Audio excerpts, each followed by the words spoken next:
Is that the angle we're shooting at right now? I'm waiting for you to go. No, you gotta sit down and they gotta find it. Where we're going? You I had a great angle. We're live.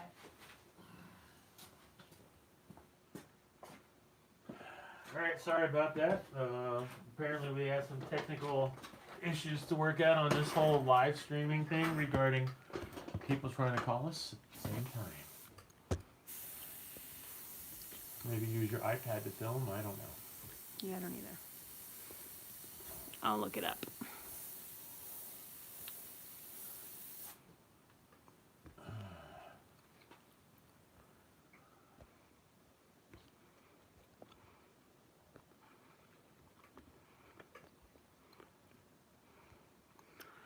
Alright.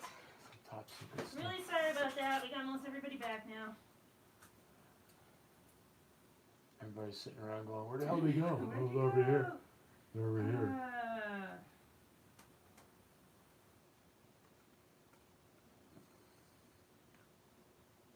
Alright, back to my image.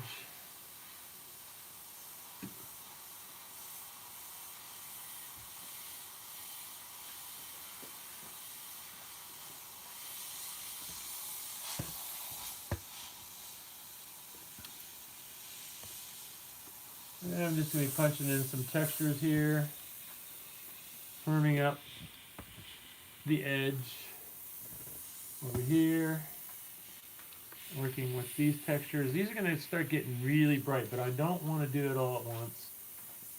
I want to take the chance to really develop this irregular stippling and line work to kind of portray the texture and the surface of this particular image.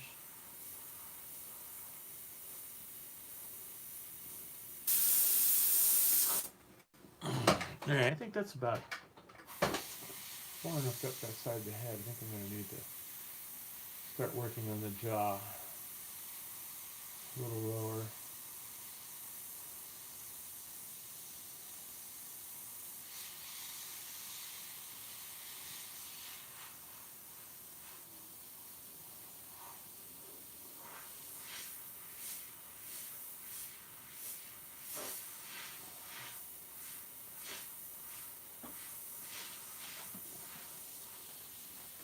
Alright.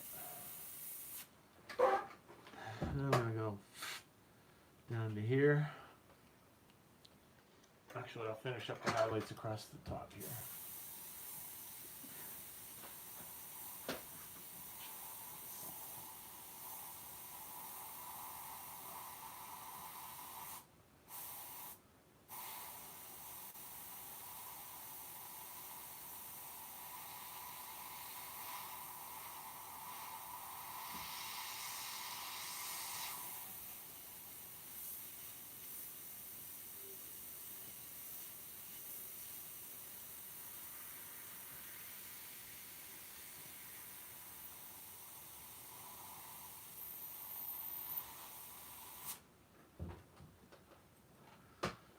Alright, I'm going to start working down this way here, the mouth, the teeth, finish up the bottom of the nose, and then probably start pulling some of the pins and the needles.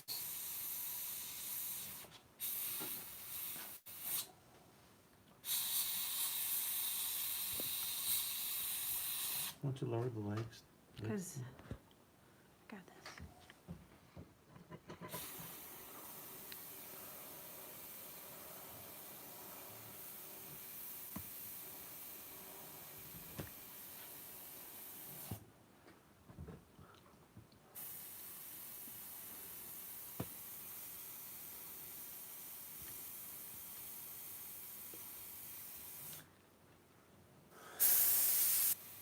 Right now I'm kind of focusing on, let's say, the downside part of his upper lip, which would be from the crease right here down underneath where the light's coming up, and I'm going to make that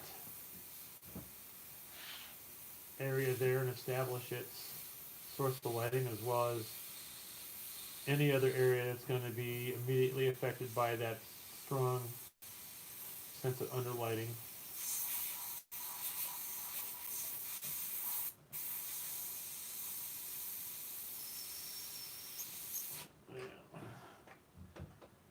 this little reducer.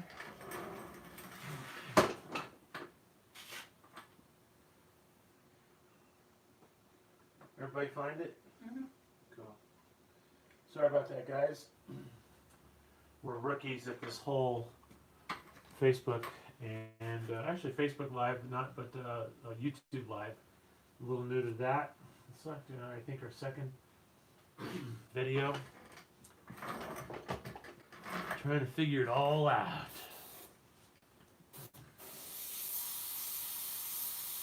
So as I'm working my way down this side, I'm going to be conscious of the levels of light as they fade around. So my feeling is that if you were to picture a core shadow on this, it would almost appear somewhat diagonally through this.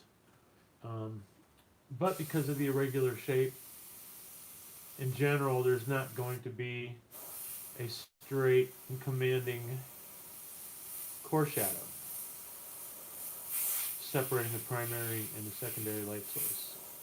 And it's really hard to say which is primary.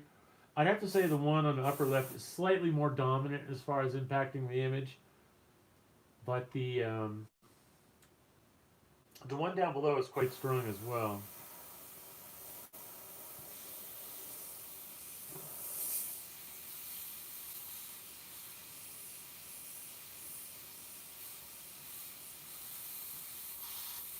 I've got this white pretty well reduced for many reasons.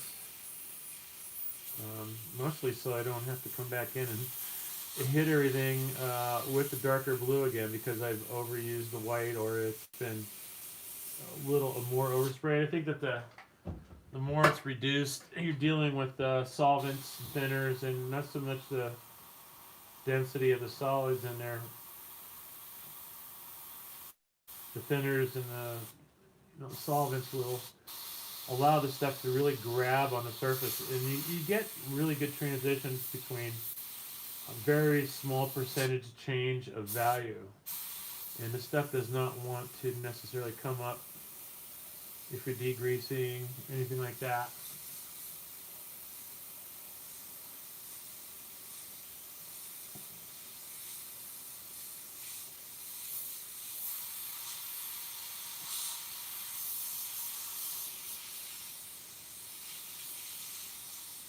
And a really erratic stroke when I'm doing this stuff.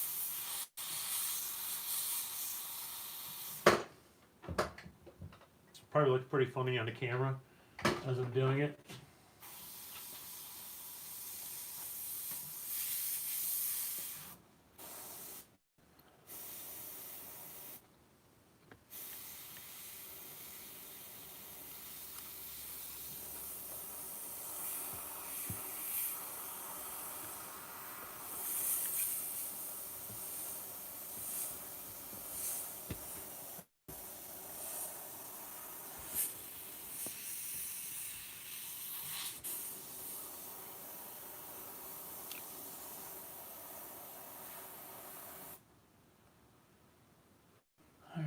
And now we start to make that transition between light sources as we work our way around.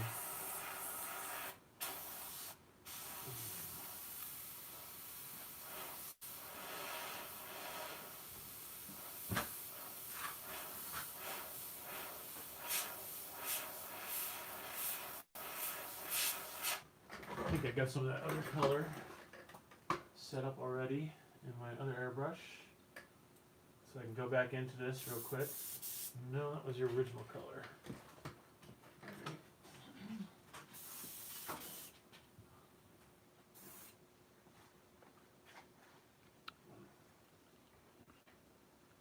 I'm going to bust out my other airbrush that doesn't have a white color in, and I'm actually going to render this down here a little bit.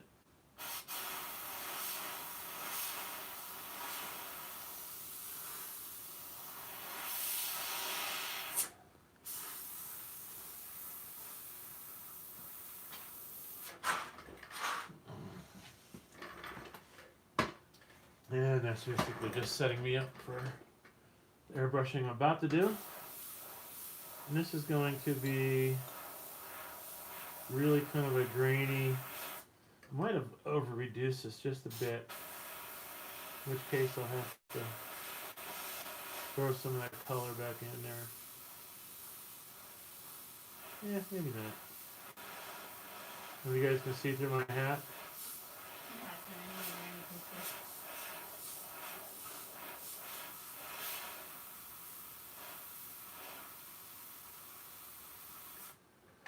I think this thing's really gonna come to life once we peel the needles. Yeah.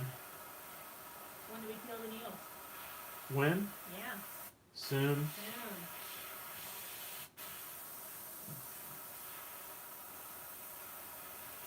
I want to leave them on to the point where I've got the white established, I've got the dominance of the lighting really figured out, mapped out on the image.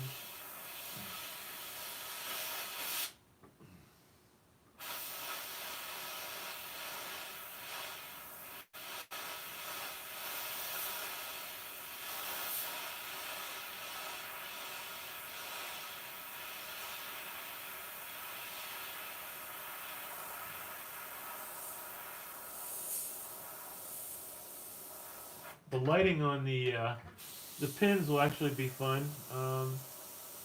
It'll really bring those forward. Really tell the story of where the light's coming from as well, being a very shiny reflective surface. Steve Leahy's on, and you had the question about painting a fretboard, so I know you have a lot to say about painting fretboard. Oh, okay. Well, painting fretboard, Steve? No, it's not for Steve. Oh. It's for somebody that I don't know his name. Who's asking the question? Somebody in Cyrillic writing. Oh, it's probably Dimitri.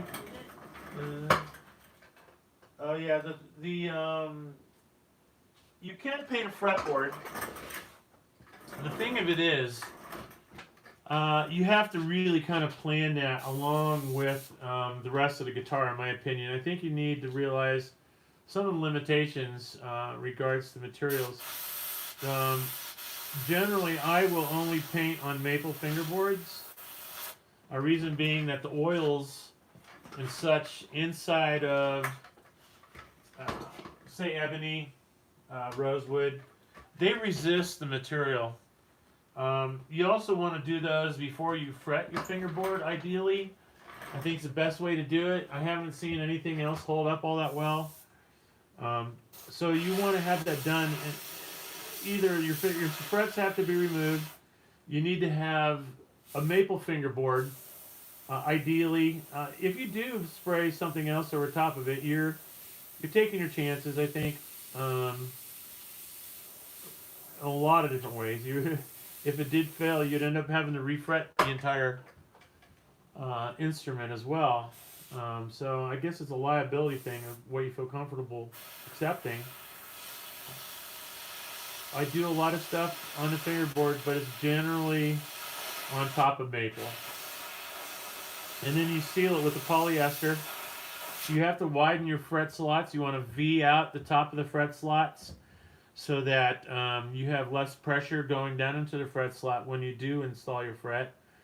You don't want to go too deep on that Ving or that chamfer of the fret slot so that the tang and the little barbs in the tang don't engage. You want to make sure that you get that kind of figured out. There's a whole lot of planning that needs to be done. You just generally don't want to pick up a guitar and think to yourself, oh, I'm going to paint the fretboard today. There's a little bit more work to it, unfortunately, to provide some stability anyway. I mean, you can paint whatever the hell you want with a can of Krylon and it's no skin off my back, but you really probably wouldn't be pleased with the results in any other way, I guess is my point. So, not to say don't do it, but what I'm saying is be prepared to do it. And it certainly isn't for the faint of heart.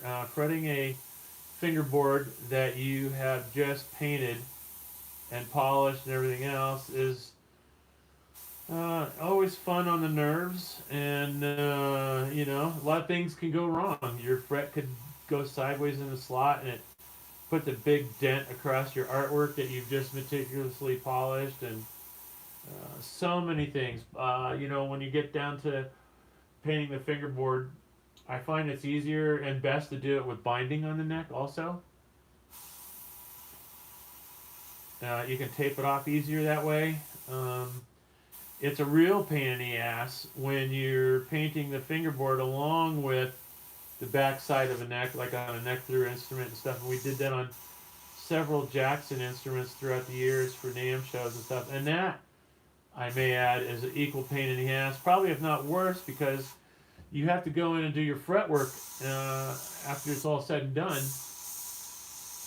And it can be quite detrimental to the finish work that's on the side of the neck, trying to get those frets down to the right size. Now, like I said, it's easier if there's binding on it because you're not dealing with the edge of the fret tang. Or if you prepared enough in advance, you can cut that fret to the exact dimension and back cut your tang at an angle so that the tang sits in there, and then go back in and before you do your final clear, you could put that on there and then just dab some clear in the fret slots. A lot of different ways to do it, but if you're going to do it, those are the considerations that I would make and consider most important before I would even begin to do it. And I've gotten a lot of requests from guys to do that throughout the years, and I've had to say no, and or they would have to be willing to basically pull the fingerboard,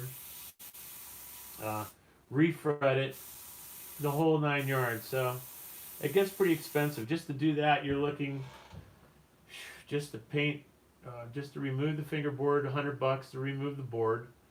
To make a new fingerboard and install, you're probably looking at about another $400. And then refretting, you're looking at about $8 a fret for refret, recrown, and polish. So you're already up to about $700 before you even stuck paint on that thing. So those are all things to consider.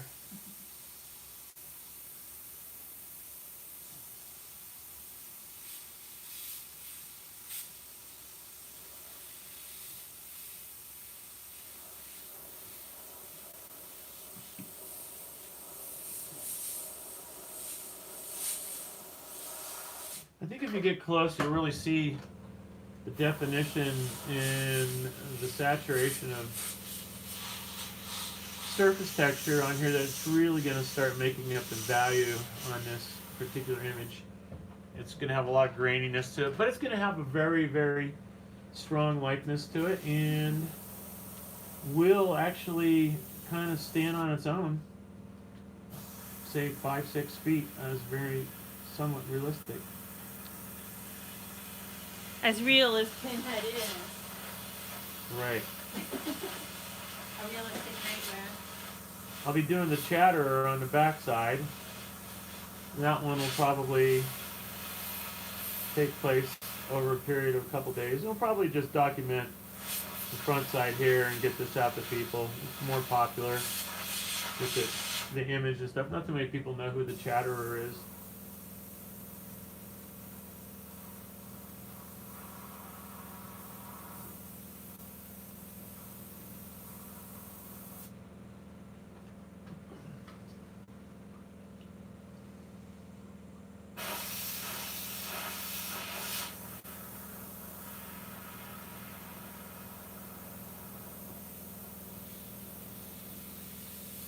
How's things going in Ohio, Steve?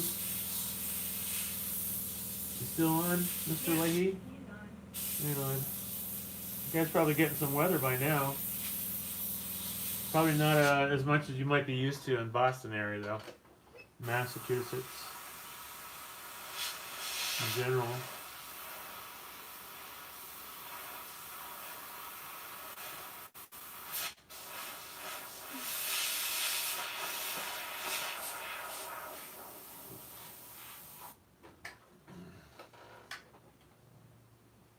Alright, so what I can't see in this particular image is what would be the definition of, or the delineation and the definition of this lower lip from the light source. So I'm going to be doing a little improv here to bring this to where I want it, as far as telling the story of the light hitting it.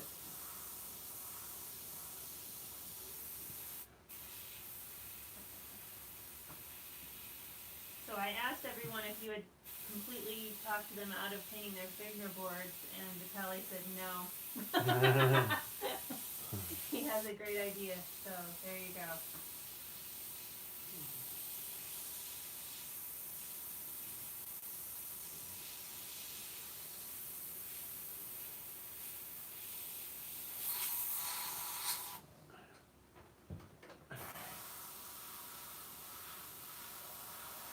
Yeah, it's, you really have to, and you have to ask yourself, am I going to play this guitar?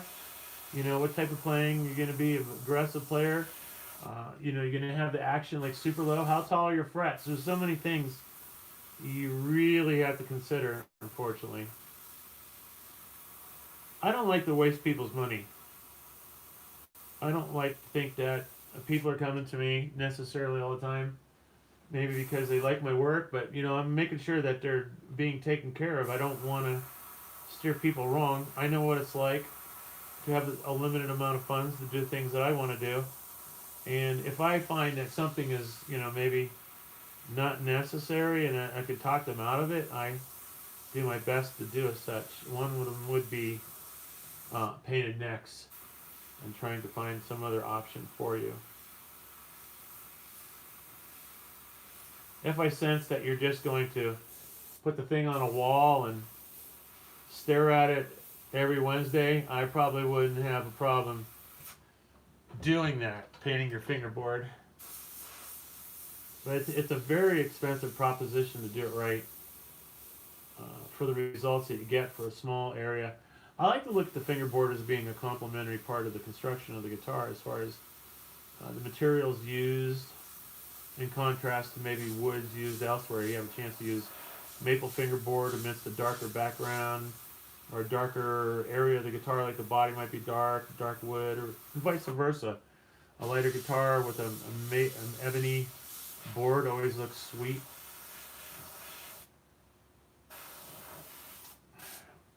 And I gotta get back over to here. So I am taking some artistic liberties with what kind of got washed out in this image. And some of them are just going to be the use of the lighting.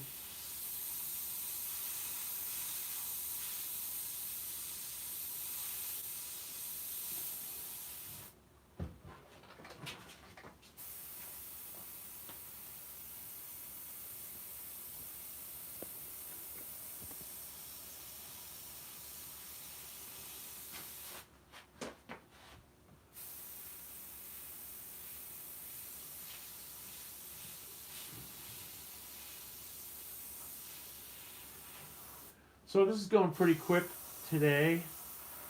There'll be some final adjustments with some extreme light and some extreme dark, but I'm feeling pretty good about what's going on so far. I'll do a little bit more of the highlighting along these edges and bring out the side of the head when we start peeling the pins here shortly. For now, I'm going to continue on this side.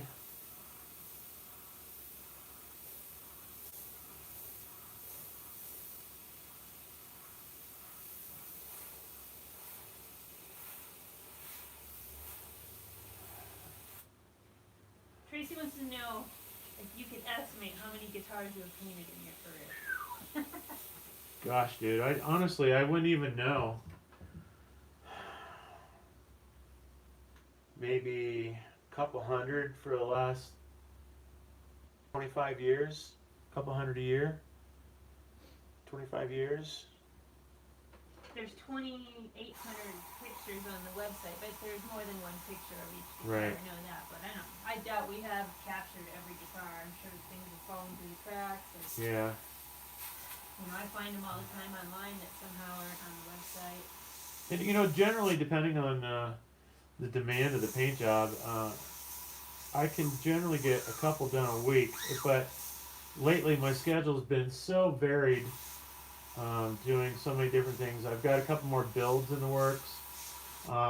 It's just, that's my challenge, is to try to keep track of all that and keep it all going. But yeah, thousands of guitars throughout the years. I don't know if I tried to start keeping track of them. I don't know if that would depress me or give me some sort of sense of a crowning accomplishment. I don't know. I do know that in the motorcycle industry, I painted several thousand motorcycles throughout the years, working for different manufacturers and so forth. And I was happy to not ever really having kept track of that number. But simple math will tell me that that number is probably in the 2 to 3,000 range, easily from like 1986 up. I was painting guitars when I was younger, mostly for my friends and myself. Some of them still have them. Others wish they still had them, including myself. I still wish I had my original Charvel that I had painted so long ago. That's the one with The Panthers on? Yeah. Yeah. And I ended up selling it to a friend of mine who unfriended me on Facebook because he was insulted by my opinions. And so I will never get that guitar back.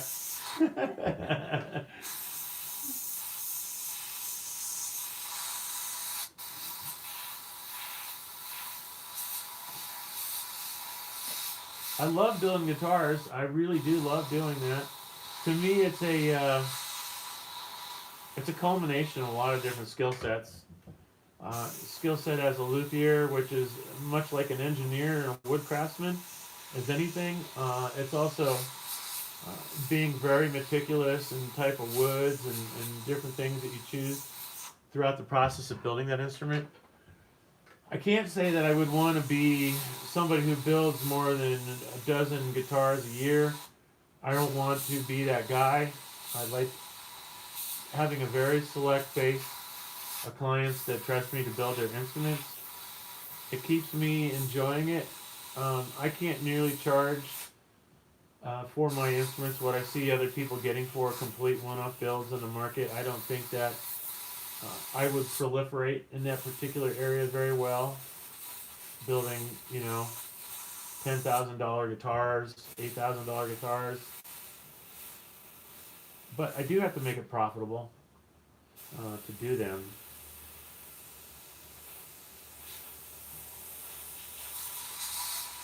Sometimes it's not always about the profit. I will say that. It's about the opportunity to do something sometimes. I really appreciate all my repeat customers. I can't tell you how much it means to Diane and I to have you guys' trust and continued support throughout all this bullshit we're dealing with right now. If things were to get worse for us here, I don't know where I would go. Rapid City, South Dakota's on my list. Some parts of Wyoming look good. Certain areas of Texas don't look so bad. Arizona, I had enough of that place. Although I do like visiting it this time of year. You take a look at our windows. But fortunately, we're keeping things afloat. And despite her just working with me and having lost her job last March, we've been able to keep things going as we have. And it's all because we have customers that really trust in us and are confident that they're going to get treated well and not absorbing too much damage on the cost front. So, like to keep things as reasonable as we can. And I can't say enough about the people we've been working with. So, it's been very cool. For me, hell, I get to work on guitars all day long, So, I enjoy that. When I first started doing this in the 80s, when I was like 1980, 81, I started building and painting guitars in wood shop in high school. I was like, at that time, I'm like, nah.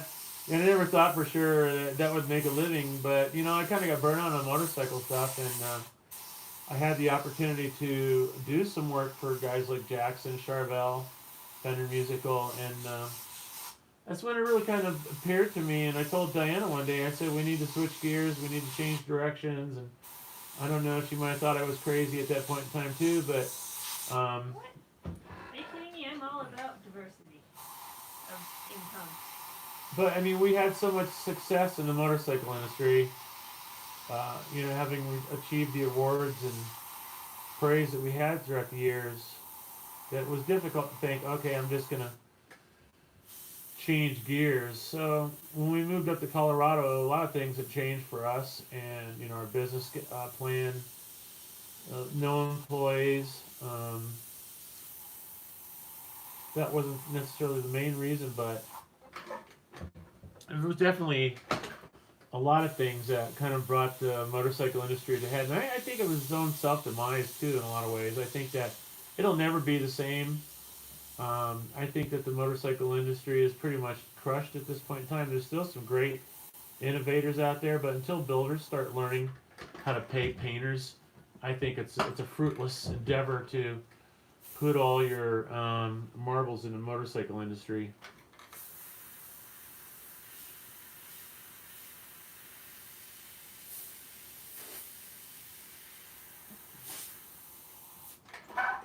All right. Well, I'm going to start picking pins. Oh, fun. Yeah. Pin picking. Where's my camera?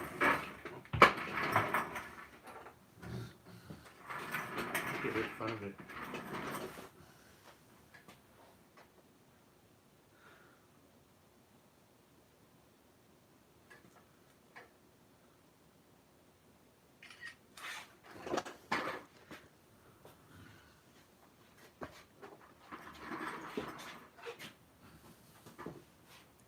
Very nice, very nice. Where are you going to start? At the top? I don't know. Okay. Just gonna start feeling probably top left.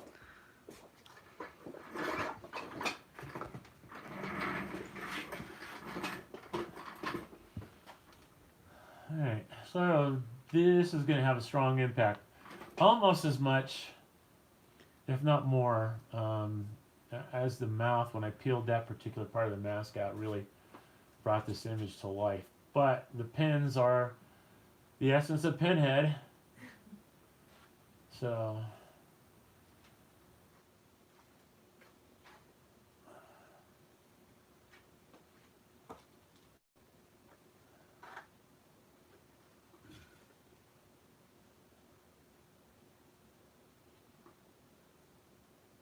this is pretty redundant,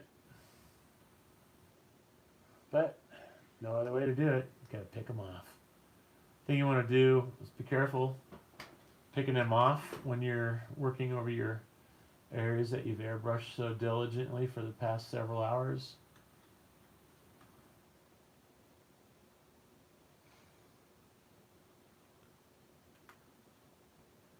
I think before I come back in and do any more highlighting, I am going to take that dark mixture of what would be almost black, and I am going to emphasize those cracks, get that stuff done. And some of the parts of the eye I'm going to hit with the dark black too. I think it's going to really bring things out. And you'll notice I just didn't go into the dark color and try to use that lightly. I really wanted to use the values in a more staggered scale rather than simply using a lighter application of the black. So, and I rarely use pure black in anything I do, but in this particular image I think you can get away with it due to the contrast adjustment, the original reference that I'm working from.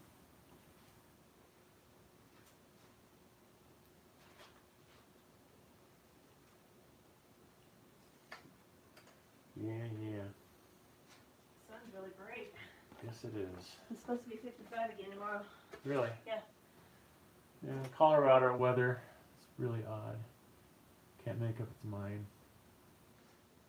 Which it makes it interesting. I think we are one of the few places in the country that can say we can have a 120 degree temperature range between winter and summer.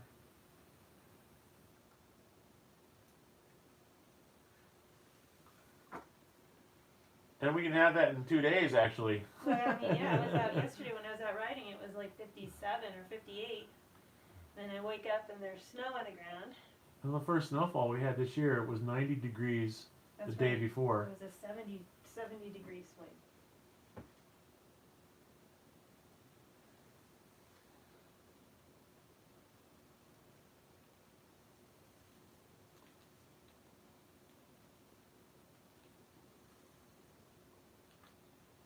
It's actually something I like about Colorado.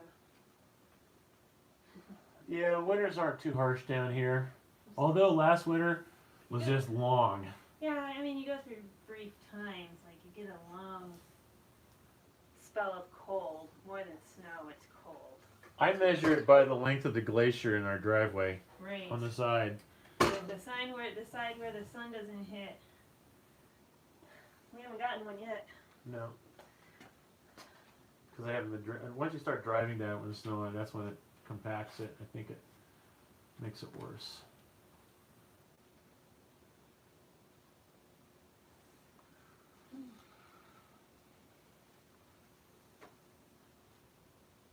I'm going to leave that one in. What? Because I'm going to work on the ear a little bit. I see I didn't get that far over.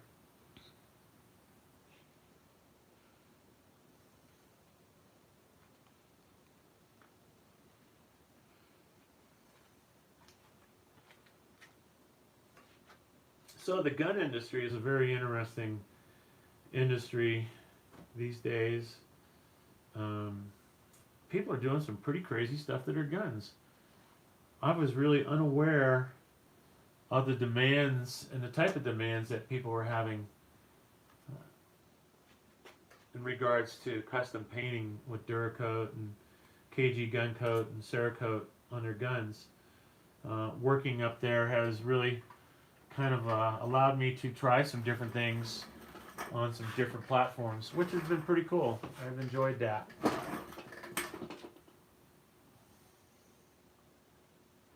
It's amazing though. I mean, this is crazy. If you just even Google like Duracoat finishes or anything like that, you're gonna find that they're doing some pretty wild stuff out there.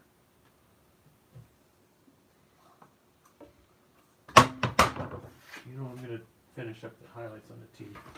I haven't touched that yet. So just by simply removing the pin mask, you can see how much this has come alive. And right now I'm just kind of bringing some highlights to the teeth and make sure that they're developed well.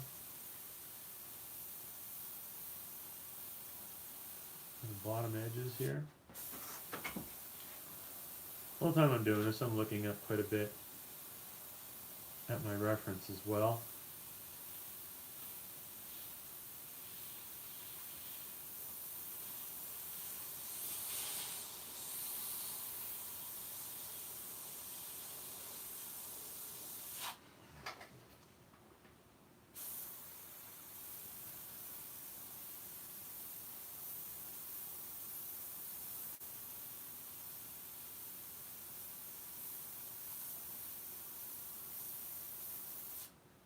Alright.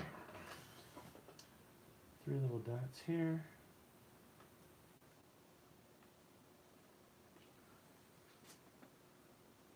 Alright. That's pretty good at this point as far as I think the manipulation and the detail using this particular color. I'm just going to go ahead and I think what I'll do now is I'll start doing the highlights inside the needles.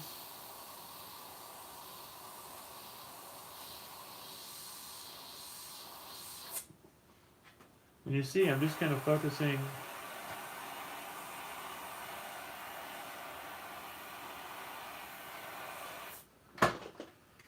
like such.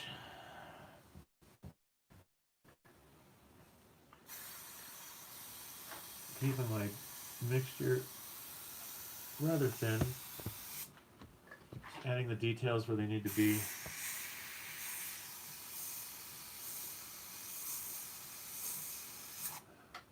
but not like trying to fill in the entire pin. I just want to show where the light's reflecting off of it.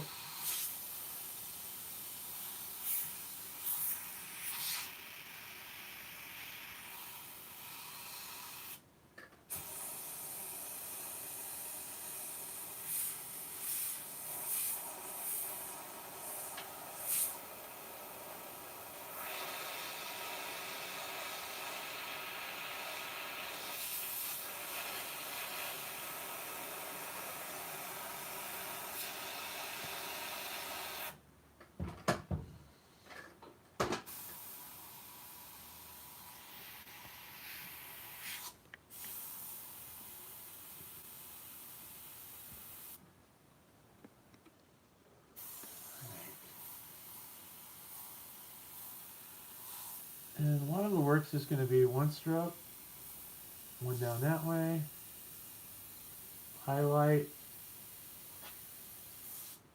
pull it down, highlight, pull it down, highlight.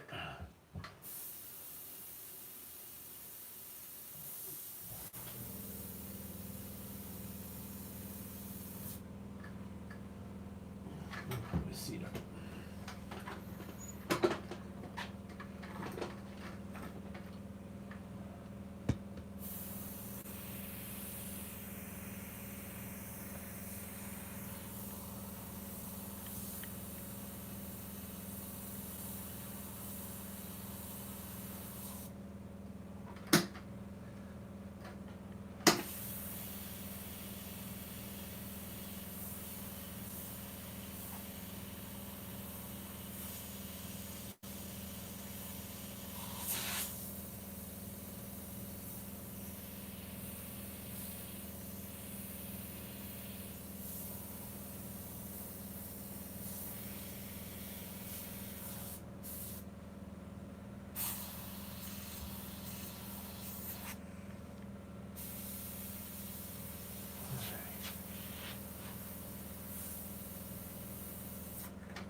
Cool. Show some of the transition now. I'm going across here, do the highlights. What you're going to get is a lot of flip-flopping between contrast and the darker areas with the needles popping out, and vice versa. Get lighter needles in the darker areas. So, darker needles in the lighter areas. It's all going to work out to tell the story.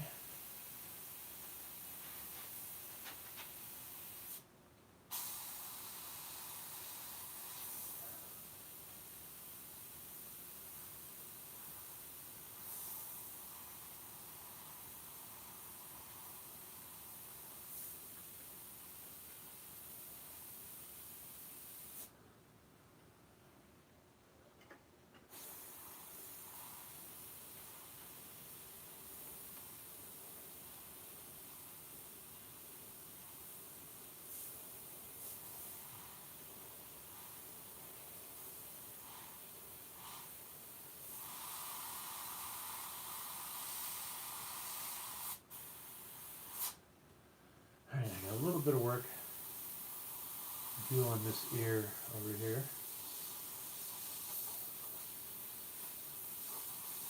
Not much, don't see that much of it.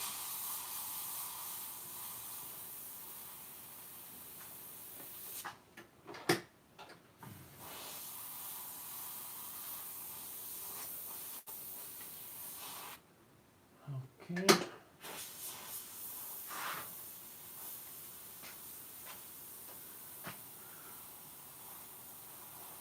There's a slight highlight along that edge. I think what I'm going to do now is get my darker color. Actually, I got to finish up these down here. Another way to do these nails, needles, pins would be to even use a loose hand mask. If you wanted to use like a little shield here, I would probably drop it right in the middle of that, like that. If you wanted to, you didn't feel comfortable trying to keep a straight line.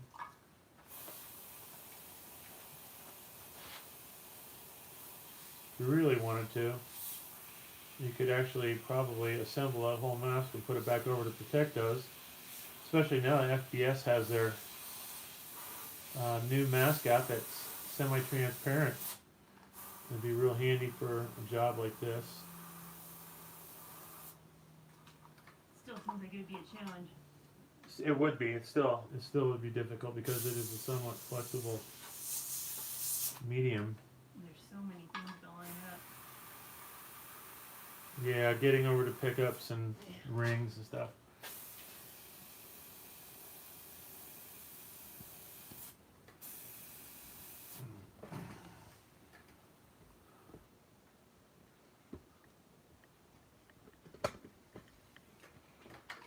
Okay, I'm gonna go mix up the darker color here. Alright, well then we'll just go take a look up front because that's what we can do. Actually, let me see what else I got going on.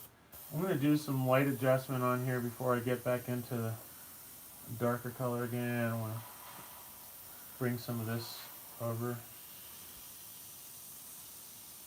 A lot of development of texture in this transition.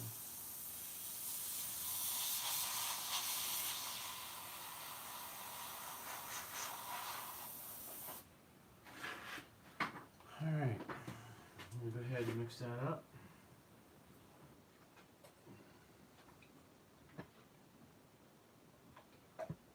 What's that? Squirrels on the roof? Yeah.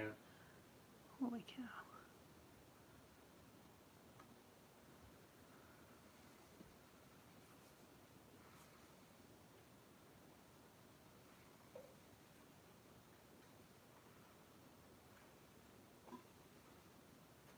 So I've taken a little bit of black, a little bit of purple, and just a drop of white. This is not completely pure black. It's pretty dark though. I mean, if you look at it, it looks black, but as it fades out, if I was to fade it out, it's actually going to have a little bit of a purple tint to it.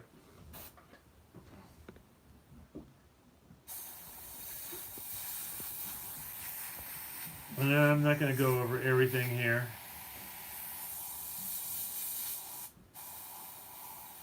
But I am going to focus on the darkest spots here.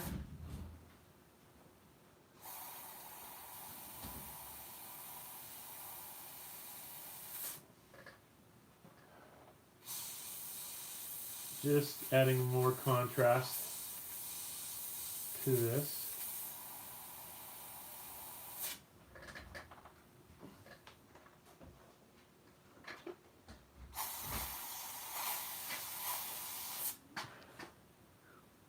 Alright, I'm going to start going into these cracks as I'm working my way around, but also as I'm doing this, I'm going to develop the darker areas that appear in this image. I think I need to reduce my paint just a hair bit more.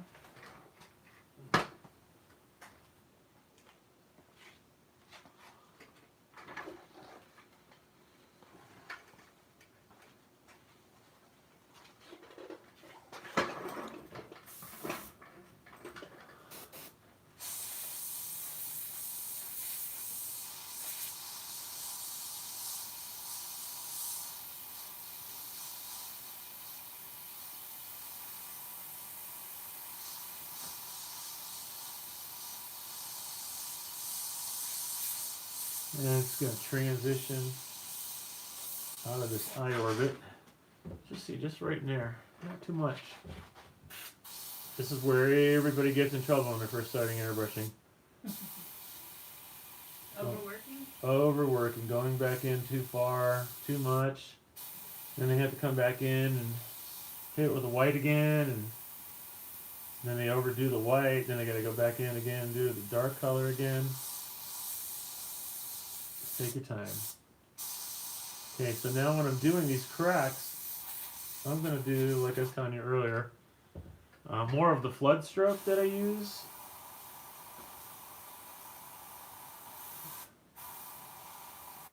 And I'm basically going to split right down like that. And from there, I'll start working on the shadows as they exist. in this image.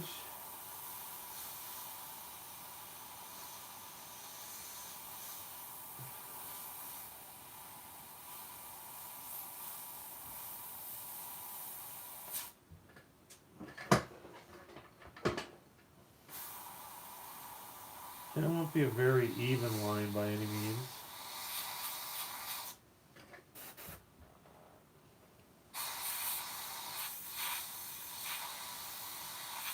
Some of the nails that needed to be re-emphasized will also be hit at this time.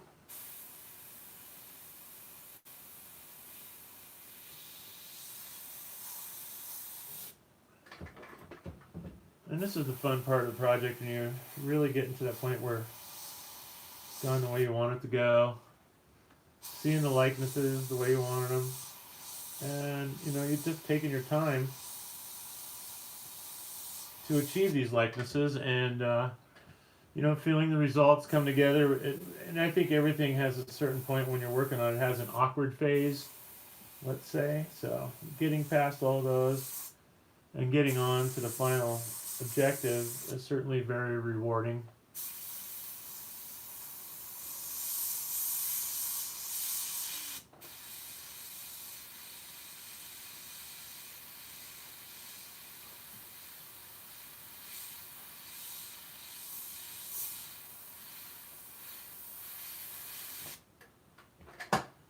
And the likeness is really starting to come together on this, on the latter portions. I think the first part, it was hard to tell that it was this particular actor, but as I've been working on it and coming through with the darker colors and the development of that last light color, I think that's really starting to pull together as actor Doug Bradley. Was Doug Bradley? Yep.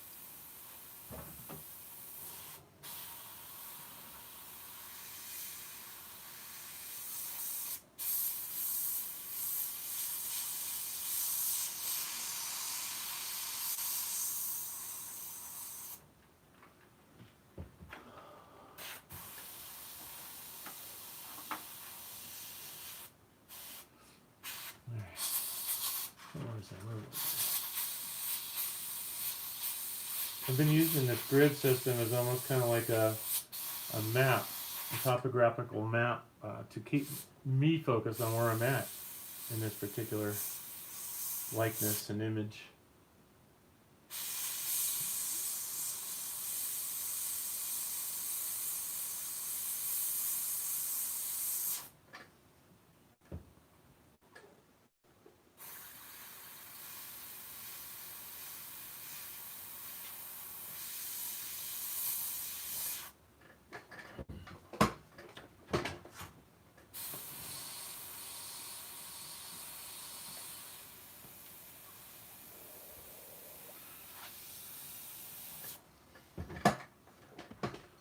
And this stuff really starts to bring it together.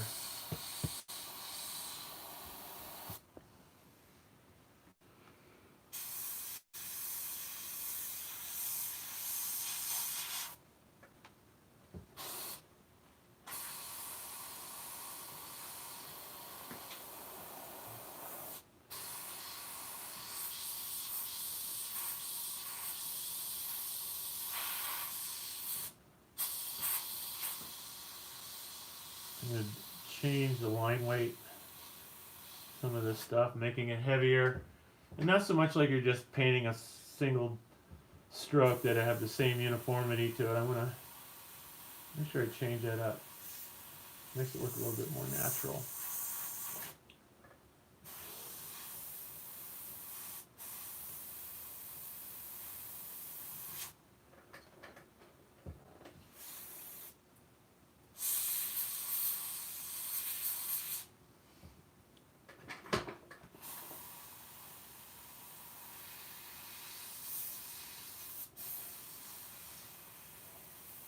think Nub was on this morning too. He was.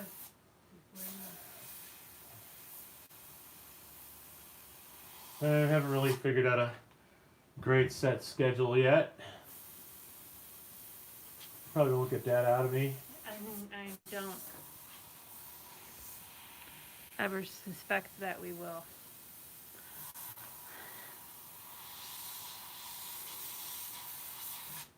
People just have to follow you. Be ready at any moment. Any given moment. Yeah. Pull over, park your cars, Right. stop eating dinner. Time to go live. Vitaly wants to know if you've ever done tattoos. Another question. No, I have not. I have not messed around with tattooing other than with Jonathan and some stuff that I had here at one point in time. My buddy's place back in Phoenix. But never done any for money. I got enough stuff going on between all the other ways in which I try to keep myself motivated and creative. Tattoos, as much as I think I might enjoy doing that, I just haven't.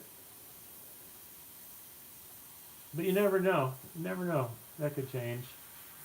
I don't know too many tattoo shops running around looking for a 60-year-old apprentice, though.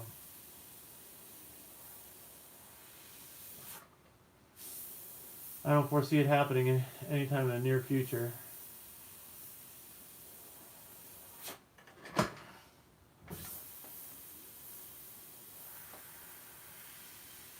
I get a lot of influence from the tattoo industry. I do like the way in which the medium has changed and it's become more of a painterly process than necessarily a line and shading process. I see a lot of great, very realistic work out there. And I also appreciate the line work, the old traditional Sailor Jerry stuff. But I do really respond to what I see guys doing that looks so real. Thinking that it's needles, ink, and skin. Pretty impressive.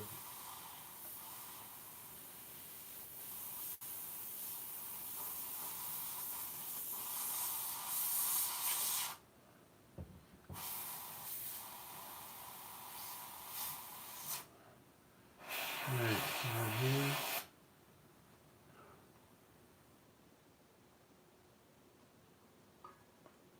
Ouch.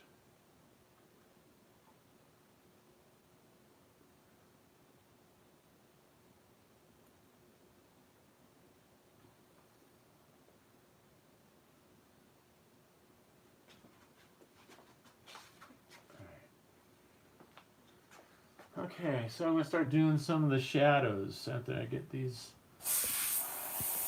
grid work finished up here.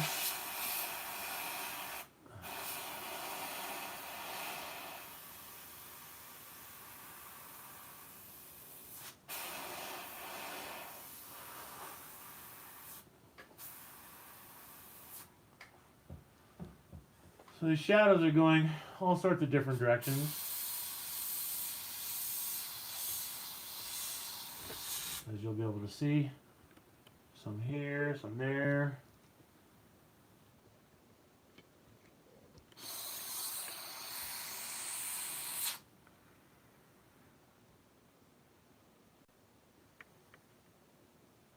And there's really quite a bit of light canceling each other out in that regards.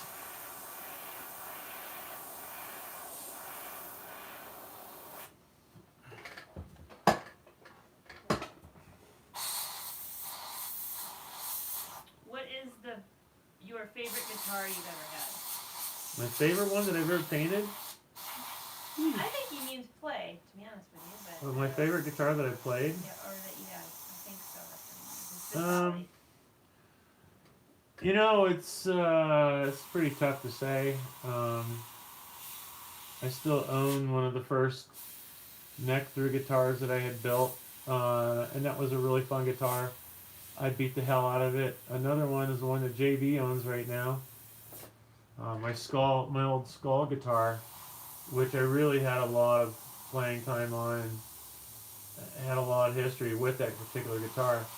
Um, but I have played quite a few manufactured guitars that I enjoyed equally as well. I really like Jackson soloists. They always feel good. I'm not much of an irregular shaped guitar guy. I'm really not that guy. Although I do like some of the designs that it would come up with that are ergonomically comfortable to play. I think the last one we did, Tracy's guitar, the OMJ Bandit, is really quite surprisingly easy guitar to get around and play. But um, throughout the years, I've kind of adapted, and my tastes have changed. For a long time, I was a Charvel guy. Then I got onto the Kramer kick, and I had a Kramer for many, many, many years, and as well as my own guitars and stuff. But when I was primarily playing what other people had made, it was cross between the Charvel, Jackson, and Kramer. I probably enjoyed the most. I had an SG that I really enjoyed, but I found that I didn't like the scale length as much as I thought I did. And then when I had a chance to get onto a longer scale length, it just felt more natural to me. So the long of that is, I've had a lot of them actually that I have enjoyed playing.